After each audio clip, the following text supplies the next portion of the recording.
नमस्कार। क्लास 11 का जो टॉपिक है ज्योग्राफी का यूनिट 3 का लेट फ्रॉम देयर इवोल्यूशन, इस टॉपिक में हम देखेंगे किस प्रकार से बहता हुआ जल या नदी या सरिता या रिवर किस प्रकार के स्थापत्य बल में सबसे अधिक महत्वपूर्ण भूमिका निभाता है। जी हाँ, इस नदी के अपरदन के जरिए ही धरातल में जो स्थापक बल है सबसे अधिक सक्रिय होता है। तो इसमें हम इस टॉपिक में देखने वाले हैं कि किस प्रकार से नदी अपरदन किन बातों पर निर्भर करता है। इसमें देखेंगे कि नदी के जो कार्य कौन कौन से हैं और इसमें देखेंगे कि नदी अपरदन से बनने स्थलाकृति कौन कौन सी है। तो चलिए टॉपिक शुरू करते हैं, लेट फ्रॉम देयर इवोल्यूशन। इस टॉपिक में हम सबसे पहले बात करते हैं कि ये रनिंग जो वाटर है, बहता हुआ जल है, आखिर क्या करता है। क्योंकि होता यह है कि जब वर्षा होती है, वर्षा होने के बाद धरातल पर जो जल है अन्यत्र बहते हुए चले जाते हैं, किसी न किसी जरिए वह बहते हुए जाते हैं। तो इसको हम बोलते हैं बाही जल या रन ऑफ वाटर। जी हाँ, बाही जल जब एक निश्चित अवधि में निश्चित गति से गुरुत्वाकर्षण ढाल के अनुरूप वह बहना शुरू कर देती है तो कहलाती है सरिता। तो यहाँ पर देखा गया है कि वर्षा का जो जल है वह धरातल पर बिखरी हुई होती है और वह किसी न किसी माध्यम से वह बहना शुरू कर देती है, तो ये रन ऑफ वाटर कहलाती है, बाही जल कहलाती है। जब रन ऑफ वाटर का एक सोर्स मिल जाता है, जी हाँ, गुरुत्वाकर्षण के कारण या ढाल के कारण या एक सीधी लाइन में या टेढ़ी मेढ़ी लाइन में आगे की ओर बढ़ती जाती है ढाल के अनुरूप, तो ये कहलाती है सरिता। तो यहाँ पर देखते हैं कि रिवर के प्रकार भी होते हैं। तो रिवर के प्रकार के तरह देखते हैं कि स्थायी या अस्थायी और बोल सकते हैं आंतरिक और अल्पकालिक। किस प्रकार से 4 प्रकार की नदियां होती हैं। स्थायी नदियां होती हैं या और जो 12 महीना बहती हैं, और अल्पकालिक भी होती है, वर्षा ऋतु में बस 3 महीने बहेंगी, और अस्थायी जो रिवर होती है 12 महीने में 6 महीने बहती है। और इस प्रकार से देखते हैं अंतताई। तो इस प्रकार से 4 रिवर होती हैं, 4 अपरदन कार्य है। उसमें हमने यहाँ पर जाना कि नदी के जो कार्य हैं 3 प्रकार के हैं। जी हाँ, इरोजन्स है, दूसरा है ट्रांसपोर्टेशन है और तीसरा है डिपोजिशन। ये जो तीनों कार्य जो निष्पादित करता है नदी।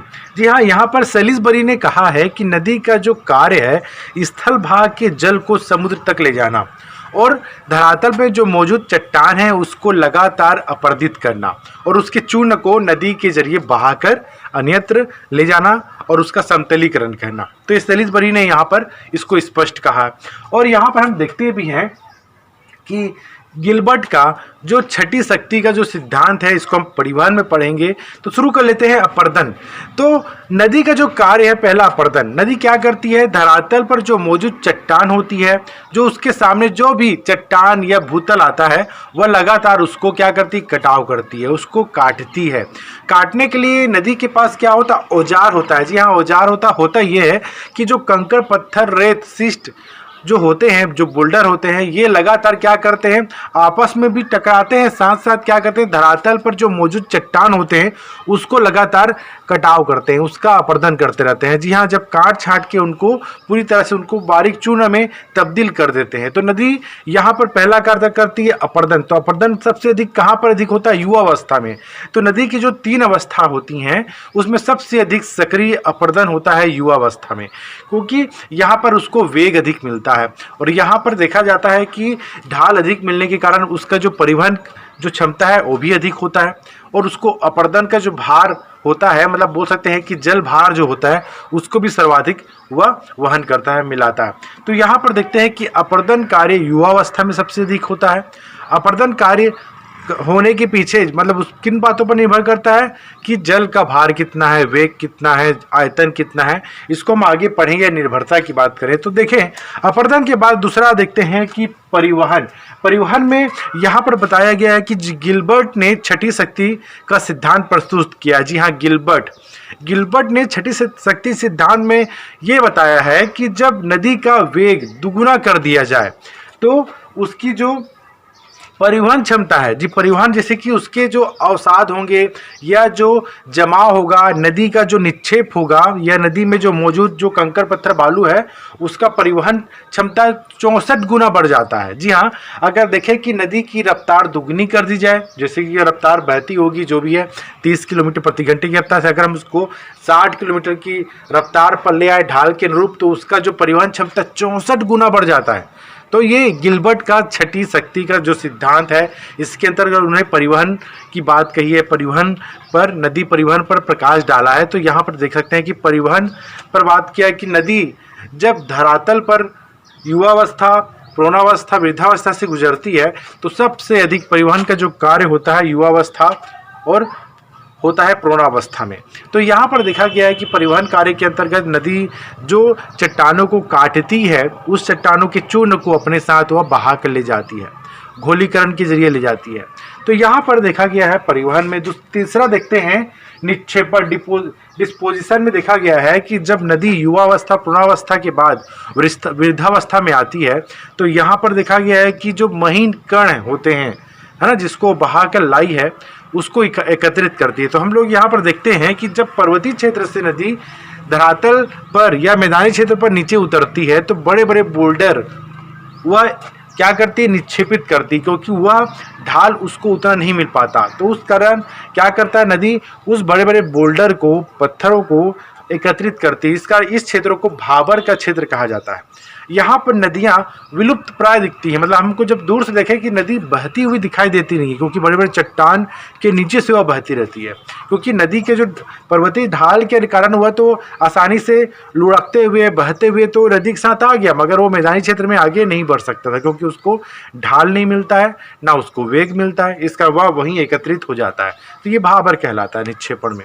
अब जैसे ये मैदानी क्षेत्र में देखते हैं कि मैदानी क्षेत्र में हम देखे हैं कि भाबर, बांगर हो गया, खादर हो गया, इन क्षेत्रों में वह एकत्रित करता है। जब हम देखें डेल्टाई क्षेत्रों में वह महीन कण को एकत्रित करता है। तो कुल मिलाकर देखा गया है कि जो नदी अपर्दित करती है, नदी के द्वारा जो चट्टानों को वह लगातार अपर्दित करती आई है, उसका जो अवसाद होता है, उसका जो निक्षेपण होता है, निक्षेपण का अर्थ होता है जमाव, उसको वह एक जगह एकत्रित करती जाती है। जी हाँ, वो किनारों में भी एकत्रित करती है। आगे हम पढ़ेंगे निक्षेपण से बनी हुई स्थलाकृति, इसमें देखेंगे किस प्रकार से तटबंध हो गया, गोखुर झील हो गया, जिसको ऑक्स बो लेक भी कहा जाता है, तो ये निक्षेपण का भी कार्य निष्पादित करता है। तो कुल मिलाकर देखा गया है कि नदी या बहता हुआ जल या सरिता, रिवर, 3 प्रकार की कार्य निष्पादित करते हैं। तो पहला अपर्दन है, इरोजन है, दूसरा आता है परिवहन, ट्रांसपोजिशन है, तीसरा आता है डिस्पोजिशन, हम बोल सकते हैं निक्षेपण। तो इस प्रकार से 3 रूप है, 3 कार्य करती है। इसके संदर्भ में सेलिसबरी ने भी अपना कोटेशन प्रस्तुत किया है कि नदी का जो कार्य होता है वह स्थल भाग का जल को, स्थल भाग के जो अवसाद है उसको समुद्र पर लाकर जमा करना। तो ये आगे हम देखते हैं कि अपर्दन जो कार्य होता है 2 प्रकार से होते हैं, भौतिक और रासायनिक। यहाँ भौतिक रूप में देखा गया कि किस प्रकार से वह चट्टानों को वह चूर्ण में तब्दील कर देता है, और रासायनिक रूप में भी देखा गया कि इस प्रकार से चट्टान जो होते हैं रासायनिक क्रियाओं से क्या कहते हैं, अभिक्रिया करते हैं, परिणाम स्वरूप ढीले हो जाते हैं और नदी उसको आसानी से अपर्दित करके बहा के ले जाता है। तो यहाँ पर हम देखते हैं कि अपर्दन 2 रूपों में होता है, भौतिक में भी होता है और रासायनिक भी होता है। जी हाँ, कि ऐसा नहीं कि चट्टान को बाकायदा नदी खुरेसती जाती है और कमज़ोर करती है, ऐसा तो है, मगर ये भी है कि चट्टान खुद भी उसका एक भौतिक गुण होता है और उसका एक रासायनिक गुण भी होता है। रासायनिक गुण के कारण वह क्या होता है, आसानी से अभिक्रिया कर लेता है ना। जैसे चूना युक्त जो चट्टान है आसानी से जल के साथ क्रिया कर लेगा और वो घुल जाएगा, गोलीकरण क्रिया के अंतर्गत निष्पादित होगा। तो यहाँ पर देखते हैं कि इरोजन नल वर्क में हम देखते हैं कि क्या होते हैं। तो हम देखते हैं किन बातों पर निर्भर करता है, डिपेंड किन बातों पर है। तो ये एक इंपॉर्टेंट हो जाता है कॉन्सेप्ट समझने के लिए। तो पहला देखते हैं जल का आयतन या मात्रा, वॉल्यूम ऑफ वाटर। अगर देखा जाए कि जल, नदी का जो जल है उसका अधिक मात्रा होगा तो अपर्दन भी अधिक होगा, है ना। जैसे कि नदी की जो मात्रा है, नदी में अगर जल की मात्रा अधिक होगी, उसका आयतन अधिक होगा तो अपर्दन भी लगातार अधिक करेगा। ठीक है, क्लियर वहाँ पर। दूसरा ये हुआ है कि अगर किसी ढाल में नदी बह रही है और उसका आयतन बहुत कम है तो अपर्दन कम करेगा। जी हाँ, अगर देखा गया कि शुरुआती समय में देखते हैं कि वहाँ पर उसकी मात्रा कम है तो देखा जाता है कि वर्षा ऋतु में सबसे अधिक अपर्दन करती है नदियों के द्वारा। तो आप देखते भी होंगे कि बाढ़ का पानी जो होता है मटमैला रंग का होता है। क्यों होता है? क्योंकि लगातार वो घोलीकरण क्रिया के जरिए चट्टानों को किस में तब्दील करती है, वह जल में तब्दील कर देती है, जल में घुला लेती है।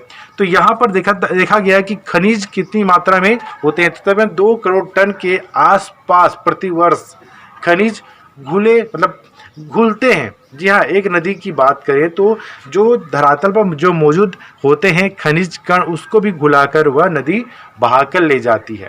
तो यहाँ पर बताया गया है कि नदी का आयतन या जल की मात्रा अधिक होगी तो अपरदन अधिक होगा। अगर वहाँ पर ढाल है और आयतन कम है तो अपरदन कम होगा। अगर वहाँ ढाल है और आयतन अधिक है तो उसका अपरदन अधिक होगा। धरातल के आसपास अपरदन अधिक होगा। वर्षा ऋतु में अधिक आयतन या मात्रा होने से वर्षा ऋतु में सबसे अधिक अपरदन किया जाता है नदी के द्वारा, है ना, मगर ग्रीष्म ऋतु में कम अपरदन किया जाता है। तो यहाँ पर देखते हैं निर्भर। दूसरा देखते हैं जल का वेग, है ना, वेलोसिटी ऑफ वाटर। तो इसमें देखा गया है कि जल का वेग बताया गया है कि अगर जल का वेग दुगुना कर दिया जाए तो अपरदन जो है 4 गुना बढ़ जाता है, जी जस्ट डबल। और जब हम देखें कि जब उसका जल का जो वेग है उसको 4 गुना कर दें तो वह 16 गुना अधिक अपरदन करता है। देखिए बहुत अच्छा है ये कि जब नदी का वेग या जल का वेग दुगुना कर दिया जाए तो 4 गुना अधिक कटाव करेगा, चट्टानों का अपरदन अधिक करेगा। और जब 4 गुना स्पीड बढ़ा दिया जाए नदी का तो वह 64 गुना, है ना, 16 गुना अधिक अपरदन कार्य करेगा।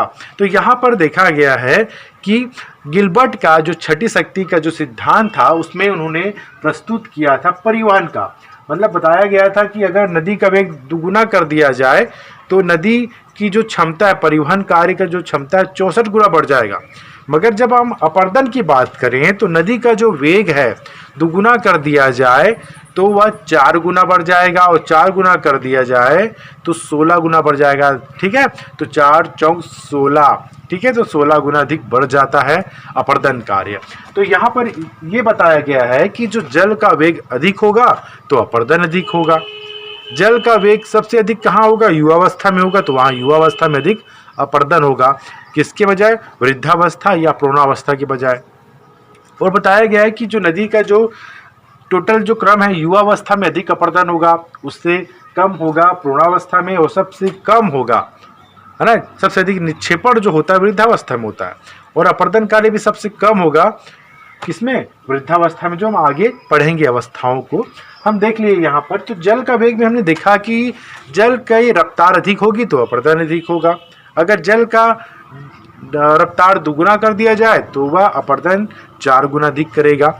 इसके बाद देखते हैं कि नद भार का आकार या प्रकार व भार। तो हम देखते हैं size and amount of load of the river के अंतर्गत हम देखें तो इसमें देखें कि जो नद भार होता है, नदी में जो मौजूद कंकर, पत्थर, बोल्डर, सिल्ट, क्ले, इसके अलावा जो ग्रेवले होता है, ग्रेवले ये क्या काम करते हैं? ये रियल में कह सकते हैं कि छेदन यंत्र होते हैं। आगे हम इसको भी देखेंगे छेदन यंत्र क्या है नदी का।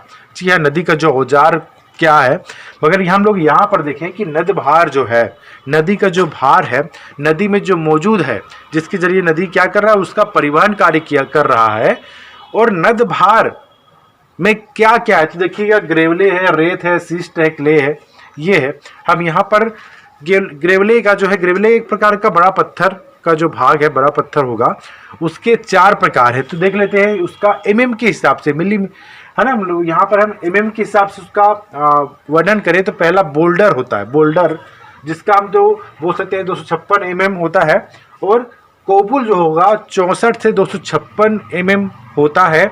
और उसके बाद आता है पेबुल, 4 से 64 एमएम होता है। और ग्रेनुल जो है वह 2 से 4 एमएम साइज वाइज होता है। तो हम देखें सबसे बड़ा जो ग्रेवले है बोल्डर है, बोल्डर का सबसे अधिक भार होता है। तो यहाँ पर देखें कि सबसे अधिक जो ग्रेवले जो है उसका भार सबसे अधिक होगा। ग्रेवले का जो प्रकार में सबसे बड़े होगा बोल्डर, जिसको युवावस्था में वह नदी पर्वतीय क्षेत्र से बहाकर मैदानी क्षेत्र में लाकर इकट्ठा कर देती है। तो यहाँ पर देखते हैं कि ये जो नद भार का जो आकार है ये भी अपरदन कार्य पर प्रभाव डालता है। तो यहाँ पर देखा गया है कि नद भार जितना अधिक होगा अपरदन उतना अधिक होगा। तो यहाँ पर एक बात समझने योग्य है कि नद भार या जल में जो मौजूद अधिक जो अवसाद हैं, कंकर, पत्थर, बालू हैं, वह एक सीमा से अधिक हो जाएंगे तो अपरदन कार्य कम हो जाता है। जी हाँ, क्लियर हुआ कि जो नदी में जो मौजूद अवसाद हैं, जो नदी जिसका परिवहन कार्य कर रहा है, जो नदी जल भार के अंतर्गत आता है। जो नदी में जो मौजूद कंकर पत्थर बालू जो हैं एक मात्रा से अधिक हो जाते हैं नदी में, तो अपरदन कार्य कम हो जाएगा। जी हाँ, और जब नद भार मतलब बोला जाए कि ये बहुत अधिक कम हो जाएंगे तो अपरदन कार्य कम हो जाएगा। तो यहाँ पर बताया गया है कि एक विशेष सीमा होनी चाहिए नद भार में। नद भार में बताया गया है कि नदी में जो परिवहन कार्य हो रहा है, जिसका हो रहा है नद भार जो है, जो नदी के औजार हैं, अगर उसकी मात्रा एक सीमा तक रहेगी तो क्या होगा, अपरदन कार्य अधिक होगा। तो देखा जाता है कि नद भार मध्यम होना चाहिए। अगर ज़्यादा नद भार है, ज़्यादा वह भारी भार है ना, उसमें कंकर पत्थर बालू ज़्यादा भी है तो अपरदन कार्य कम होगा, और कम भी है तो अपरदन कार्य कम होगा। तो यहाँ पर बताया गया है कि जो नदी भार है उसका जो लेवल है कम हो, मध्यम हो, तो अपरदन कार्य अधिक होता है। तो यहाँ पर हम देखते हैं प्रक्रिया निर्भरता की बात देखने के बाद हम प्रक्रियाओं को देखते हैं। अपरदन की जो प्रक्रिया है कैसी होती हैं, तो पहला आता है अपघर्षण। अब्रेशन में देखा जाता है कि गोलास्म कंकड़ पत्थर को कहा जाता है छेदन यंत्र। जी हाँ, नदी का जो छेदन या ड्रिल जो है, जैसा कि एक मिस्त्री क्या करता है बकायदा, या हम बोल सकते हैं कारपेंटर के पास बकायदा ड्रिल मशीन होता है, ड्रिल मशीन से वह किसी भी दीवार पर छेद कर सकता है। उसी प्रकार से नदी का एक ड्रिल मशीन होता है जिसको हम बोलते हैं छेदन यंत्र। जी हाँ, छेदन यंत्र के अंतर्गत देखते हैं कि गोलास्म हो गया, पत्थर हो गया। तो ये जो कंकर पत्थर जो हैं गोलास्म रियल में नदी के छेदक यंत्र होते हैं। ये क्या करते हैं, रेत माल की तरह काम करते हैं, चट्टानों को लगातार घिसते हैं, किनारों को लगातार कटावित करते हैं।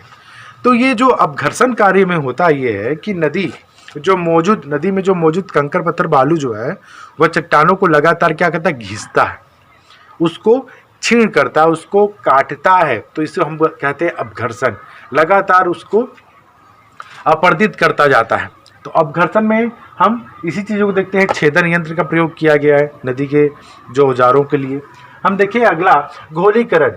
सोल्यूशन के अंतर्गत देखते हैं कि संक्षारण या घोलीकरण में देखते हैं कि जो चट्टानों में जो मौजूद चूना युक्त चट्टान हो या खनिज युक्त चट्टान हो, उसको लगातार नदी का जो जल है वह अपने में घुला लेता है, जिसके कारण क्या है, नदीकरण तो परिवर्तित होता है, साथ साथ चट्टान भी अपरदित होता है ना।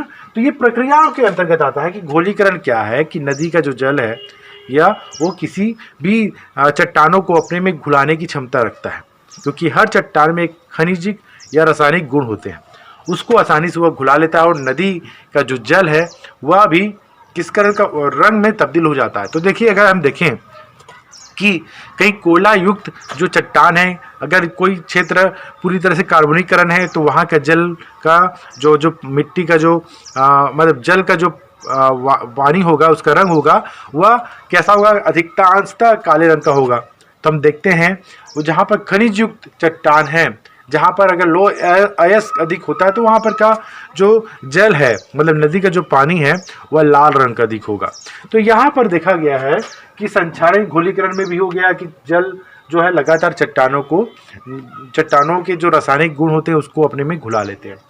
तीसरा देखें जल दाब क्रिया। जल दाब में देखते हैं हाइड्रोलिक एक्शन। इसके अंतर्गत देखते हैं कि नदी में जो मौजूद कंकर पत्थर बालू अपरदन नहीं करते, मतलब उनको छोड़ दें तो जो नदी में जो मौजूद जल है उसका जो थपेड़ा जो पड़ता है चट्टानों में, मतलब उसका जो धक्का पड़ता है चट्टानों में, तो चट्टान भी अपरदित हो जाते हैं इस क्रिया के अंतर्गत, जल दाब क्रिया के अंतर्गत। चौथा देखते हैं सन्निघर्षण। सन्निघर्षण में होता यह है कि जो नदी जल में जो मौजूद जो चट्टान होते हैं, चट्टानों के जो चूर्ण होते हैं वो आपस में भी टकराते हैं। तो यहाँ पर देखा गया है कि जो अपरदन कार्य करती है, जो नदी की जो औजार होती हैं, जो छिद्रक यंत्र जो होते हैं, कंकर पत्थर बालू है ना, ग्रेवले जो होते हैं, सिस्ट जो होते हैं, क्ले जो होते हैं, वो आपस में ही टकराते हैं। जी हाँ, जब नदी बहती है तो वो आपस में ही एक दूसरे से टकराते हैं। टकराने के परिणाम स्वरूप क्या होते हैं, छोटे छोटे चूर्ण में, कण में तब्दील हो जाते हैं। तो यही क्रिया सन्निघर्षण कहलाती है। तो प्रश्न पूछा ही जाता है कि सन्निघर्षण क्या है, तो चट्टानों का जो चूर्ण धरातल पर नदी के माध्यम से बहना शुरू कर देता है और यही चूर्ण आपस में टकराता है और टकराने से यह छोटे छोटे भागों में विभक्त हो जाता है। तो ये सन्निघर्षण कहलाता है।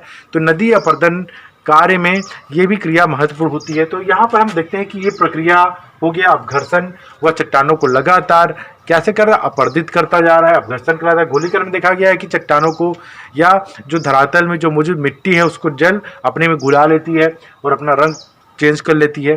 जल दाब क्रिया में देखा गया कि कंकड़ पत्थर बालू की अपेक्षा भी नदी की जो जल की जो मात्रा, जल जो है वह चट्टानों को क्या करता है, तेजी से आगे खिसकाता है और उसको अपरदित करता है। हम सन्निघर्षण में देखा है जो नदी में मौजूद जो कंकड़ पत्थर बालू है वो आपस में भी टकराते हैं और छोटे छोटे हो जाते हैं, है ना, तो ये सन्निघर्षण कहलाता है। तो ये प्रक्रिया आपको देख सकते हैं।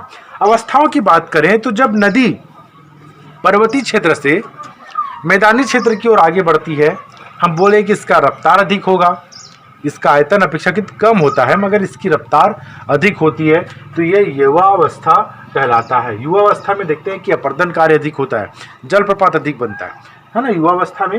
दूसरा देखते हैं प्रोढ़ावस्था। प्रोढ़ावस्था में जब मैदानी क्षेत्र में नदी पहुंचती है, यहाँ पर्वतीय क्षेत्र से उतरकर जब मैदानी क्षेत्र में पहुंचती है तो उसका जो चौड़ाई काफ़ी अधिक बढ़ जाता है ना, उसकी रफ्तार युवावस्था की अपेक्षा कम हो जाता है, तो ये प्रोढ़ावस्था कहलाती है। इसमें अपरदन कार्य अपेक्षाकृत कम होता है ना, मगर इसमें हम देखते हैं कि बांगर और खादर मिट्टी क्या होते बनते हैं। अगला देखते हैं वृद्धावस्था। वृद्धावस्था में देखा गया है कि नदी की रफ्तार बिल्कुल मंद हो जाती है, वह अपने समुद्र में जाकर मिल जाता है। तो यहाँ पर देखते हैं कि डेल्टाओं का निर्माण होता है प्रोढ़ावस्था में, तो यहाँ पर यह एस्चुरी बनाता है या डेल्टाओं का निर्माण करता है। तो इस प्रकार से देखते हैं 3 अवस्थाएं होती है नदी की, युवावस्था, प्रोढ़ावस्था और वृद्धावस्था। तो युवावस्था में अधिक अपरदन करता है, युवावस्था ज़्यादा अधिक वेग वाला होता है, युवावस्था में जब से अधिक जल भार होता है ना। और देखें प्रोढ़ावस्था में वह ऑक्सबोलेक का निर्माण करता है क्योंकि उसमें भी निक्षेपण होता है। हम देखते हैं कि सर्पिलाकार जो जल की जो स्थलाकृति है, धरातल की जो स्थलाकृति का भी निर्माण ये करता है युवावस्था, प्रोढ़ावस्था और वृद्धावस्था में। इसके बाद हम देखते हैं नदी के अपरदन कार्य से निर्मित भू आकृतियाँ, काफ़ी अधिक इंपॉर्टेंट है ये टॉपिक। तो इसके पहले हमने क्या क्या पढ़ा, हमने पढ़ा कि ये नदी क्या है, नदी के कौन कौन से रूप हैं, नदी का अपरदन कार्य किन बातों पर निर्भर करता है, नदी की जो प्रक्रिया क्या है और नदी की जो अवस्थाएं हैं उसको हमने देखा। अब शुरू करते हैं नदी के अपरदन कार्य। ठीक है, नदी के अपरदन कार्य के अंतर्गत देखते हैं कि वी आकार की घाटी का निर्माण करता है। जहां निर्मित स्थलाकृति को हम देखते हैं तो पहला टॉपिक आता है, पहला पॉइंट आता है वी आकार की घाटी। नदी जब पर्वतीय क्षेत्र से नीचे उतरती है तो लगातार किसको गहरी करती है, तली को गहरी करती है, और उसके जो पार्श्व क्षेत्र होते हैं, उसके जो दीवार होते हैं वह तीव्र ढाल वाले होते हैं। तो ये अंग्रेजी के वी आकार का शेप में दिखते हैं। जी हाँ, ये जो क्षेत्र है यहाँ पर नदी बह रही है, मगर नदी का स्थान कहाँ से हुआ, यहाँ से हुआ। लगातार वह तली को गहरी करती गई है और इस वी शेप में आ गई है, मतलब जिसमें देखें कि ये जो दीवार है पार्श्व में काफ़ी खड़ी ढाल वाली होती है और अंग्रेजी के अक्षर वी के समान दिखती हैं, तो इसको हम वी आकार की घाटी कहते हैं। तो ये ज़्यादातर कहाँ होगा, जो पर्वतीय क्षेत्र है वहाँ पर होता है।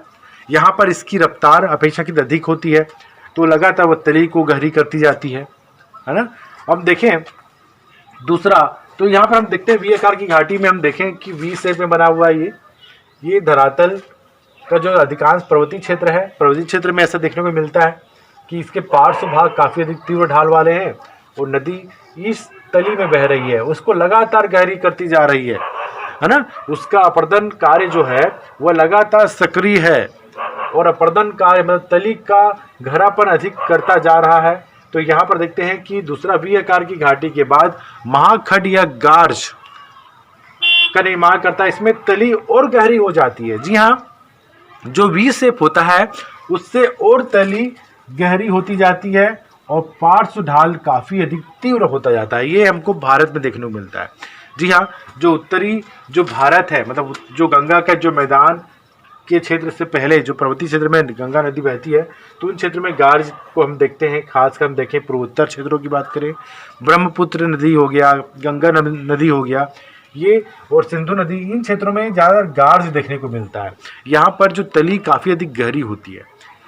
तीसरा देखें कैनियन। कैनियन में हम देखते हैं कि कैनियन में तली इतनी अधिक गहरी हो जाती है और उसके पास इतने तीव्र ढाल वाले होते हैं, तो हम जब ऊपर से धरातल से हम देखें नदी का जल को तो बहुत छोटी बारीक दिखती है। तो यहाँ पर देखा गया है कि गार्ज और कैनियन में डिफाइन करना थोड़ा सा कठिन है, मगर यहाँ पर गार्ज जो है वह लगातार एक्टिव होता है अपर्दन कार्य में, और ज़्यादा एक्टिव होने के कारण वह कैनियन में हो जाता है। तो कुल मिला के गार्ज और कैनियन में देख सकते हैं कि कैनियन का आकार काफ़ी अधिक बृहद होता है, बड़ा होता है, गार्ज उसकी अपेक्षा छोटा होता है ना। हम देखें अमेरिका में एरिजोना जो प्रांत है वहाँ पर कोलोरेडो नदी का जो ग्रांड कैनियन है सबसे गहरा या सबसे अधिक गर्त जो है ग्रांड कैनियन पर ही है। जो कैनियन नदी है ना, कैनियन कोलोरेडो नदी पर है ग्रांड कैनियन। तो यहाँ पर देखते हैं कैनियन, तो यहाँ पर जो तली है और अधिक गहरी हो जाती है ना, काफ़ी अधिक। तो ये देखें तो हम वी आकार से, पहले तो कैनियन वी आकार का ही रहा होगा, तो वी आकार के बाद गार्ज में तब्दील होता है, गार्ज के बाद कैनियन में तब्दील हो जाता है। तो यहाँ पर देखें तो आप इसको इम्पोर्टेंट है, याद कर सकते हैं, इसका डायग्राम बनाएं, मगर याद करने का तरीका तो अच्छा ही है कि वी आकार का जो विस्तार अधिक बढ़ जाता है तो गार्ज कहलाता है, गार्ज का अधिक विस्तार बढ़ जाता है, तली का अधिक अपर्दन होता है तो कैनियन कहलाता है। तो इस प्रकार से हम देखते हैं। अगला देखते हैं चौथा जल गर्तिका। जल गर्तिका में देखते हैं कि एक भंवर का रूप लेता है। जो नदी में जो जल है वह एक भंवर के रूप में ले लेता है और वो अपने आसपास के जो क्षेत्र है तल को लगातार गहरा करता है, जैसे ड्रिल मशीन की तरह, है ना। वो क्या करता है, लगातार भंवर बनकर वह तली को गहरा करता जाता है। तो तली, तो हम देखें जब नदी का जो तल है सूख जाए या नदी का आयतन कम हो जाए तो हमको इस तरह से गर्त दिखाई देता है, तो जल गर्तिका कहलाता है। ये जल गर्तिका के अंतर्गत ये देखते हैं कि जो नदी जो अपर्दन कार्य के जरिए जो अपर्दित जो चट्टान होते हैं, जो चूर्ण होते हैं, उसको इसमें मिला लेता है और वो क्या करते हैं, लगातार धरातल के नीचे तली को गहरा करती जाती है जल गर्तिका में। तो उसका जो आकृति इस तरह से दिखेगा, टॉप की तरह, लट्टू की तरह, ठीक है। हम देखें अगला छिप्रिकाय। छिप्रिकाय में होता यह है कि नदी पर्वतीय क्षेत्र से जब नीचे उतरती है मैदानी क्षेत्र में, तो जो चट्टानों का जो स्वरूप होता है, कोई चट्टान कठोर होते हैं, कोई चट्टान नर्म होते हैं, कोई चट्टान परतदार होते हैं। तो यहाँ पर देखा गया है कि जो चट्टान है उसको लगातार अपर्दित करता जाता है। तो हम देख सकते हैं कि छिप्रिकाएँ ही जलप्रपात की जननी होती हैं। जी हाँ, छिप्रिकाओं के जरिए ही बाद में जलप्रपात का उद्भव होता है, जलप्रपात बनते हैं। तो यहाँ पर छिप्रिकाएँ में देखते हैं कि चट्टान किस प्रकार से अपर्दित होता जाता है और नदी का जो जल है वह लगातार उसको अपर्दित करता है। तो इस प्रकार से देखते हैं कि एक सीढ़ी पर अगर हम एक बड़ा ड्रम या बाल्टी में पानी डाल दिया जाए तो किस प्रकार से एक विशेष प्रकार की आवाज़ के साथ वह लगातार उस सीढ़ी से वह उतरता हुआ नजर दिखेगा। उसी प्रकार से धरातल पर दिखता है। धरातल पर जो चट्टानें कठोर होती हैं उसको अपर्दित नहीं कर पाती और नर्म चट्टानों को वह अपर्दित करता है, तो एक सीढ़ीनुमा दिखता है। सीढ़ीनुमा एक स्थलाकृति दिखता है जिसको छिप्रिकाएँ कहती हैं, उस पर नदी बहती है। अब देखिए छिप्रिकाओं का अपर्दन अधिक हो जाता है, मतलब इसमें जो परतदार चट्टान है या नर्म जो चट्टान है उसका अपर्दन अधिक हो जाने से जलप्रपात बनते हैं, वाटरफॉल बनते हैं। तो यहाँ पर हम देखते हैं कि जलप्रपात में देखते हैं कि ये जो ऊपर का जो चट्टान है ग्रेनाइट से बना हुआ है, यह कठोर चट्टान है जो अपर्दित नहीं हुआ है, वह बाकायदा स्थायित्व रूप में है। मगर जो नीचे जो चट्टान रहे हैं वो क्या है, सॉफ्ट रहे हैं, मतलब कठोर चट्टान न होकर नर्म चट्टान रहे हैं जिसको नदी अपर्दित कर चुका है। तो परिणाम स्वरूप क्या है कि ऊंचाई से निचाई की ओर नदी या नदी का जो जल है वह गिरता है, तो ये जलप्रपात कहलाता है जिसको हम वाटरफॉल कहते हैं। तो ये वाटरफॉल में देखने को यही मिलता है कि जो कठोर चट्टान है उसको नदी अपर्दित नहीं कर पाता, परिणाम स्वरूप धरातल के ऊपर से नदी नीचे गिरता है। तो ये ज़्यादातर युवावस्था को देखने को मिलता है। युवावस्था में जब नदी पर्वतीय क्षेत्र से मैदानी क्षेत्र की ओर आती है, उतरती है, तो ये ऊंचाई से निचाई की ओर आती है, तो हम ये देखते हैं ये जलप्रपात। तो इस प्रकार से 6 पॉइंट हैं नदी के अपर्दन के अंतर्गत। नदी अपर्दन से बनी हुई स्थलाकृति के अंतर्गत 6 पॉइंट हैं। पहला है वी आकार की घाटी, अंग्रेजी अक्षर वी के समान दिखती हैं, जिसमें पार्श्व तीव्र ढाल वाले होते हैं, तली गहरी होती जाती है, परिणाम स्वरूप उसका तली और गहरी होने से गार्ज बन जाते हैं, महाखंड बन जाते हैं, है ना। और ये कहाँ दिखते हैं, सिंधु नदी, ब्रह्मपुत्र नदी और गंगा की जो नदी हैं वहाँ पर हमको देखने को मिलते हैं। पूर्वोत्तर क्षेत्र में गार्ज, असम का जो क्षेत्र है, दिसपुर का क्षेत्र है, वहाँ पर हमको गार्ज देखने को मिलता है। कैनियन जो है विश्व का सबसे गहरा जो कैनियन है कोलोराडो नदी पर है, जिसको ग्रैंड कैनियन के नाम से जाना जाता है। जल गर्तिका जो है, जल गर्तिका के जरिए तली को गहरी करती जाती है नदी, तो ऐसा स्थलाकृति दिखता है हमको जब नदी के सूख जाने के बाद। क्षिप्रिकाएं में देखा गया है कि यह नदी का जो जलप्रपात के बनने से पूर्व क्षिप्रिकाओं में उद्भव होता है। क्षिप्रिकाओं में जो क्या होता है, नदी कल कल की आवाज़ में आगे बहती है क्षिप्रिकाओं में। फिर देखते हैं जलप्रपात। जलप्रपात में देखते हैं कि धरातल की ऊंचाई से निचाई की ओर गिरती है जलप्रपात में, क्योंकि कठोर चट्टानों को अपराजित नहीं कर पाती। ठीक है, तो ये जो टॉपिक है, आज का टॉपिक कंप्लीट हो जाता है। भाग 1 है। दूसरा भाग में देखेंगे कि नदी के निक्षेपण से बनी हुई स्थलाकृति कौन कौन सी है। नदी का जो टॉपिक है कंप्लीट कर लेंगे इस टॉपिक में, भाग 2 में। तो यहाँ पर हमने देखा कि भू आकृति तथा उनका विकास के अंतर्गत हमने देखा नदी, बहता हुआ जल, रिवर से बनने हुई स्थलाकृति। ठीक है, धन्यवाद।